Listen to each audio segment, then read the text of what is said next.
સૂત્રોના જણાવ્યા અનુસાર વાવાઝોડાને કારણે વિઝન ક્લિયર નહીં દેખાતા મર્સિડીઝ કાર બીઆરટીએસમાં ઘૂસી ગઈ હતી.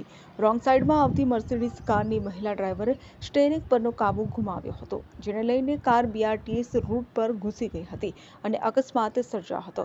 અકસ્માતને પગલે નવી મર્સિડીઝ કારને નુકસાન પહોંચ્યું છે. બનાવને લઈને 108 પણ ઘટનાસ્થળે પહોંચી હતી. Bureau report, Surat.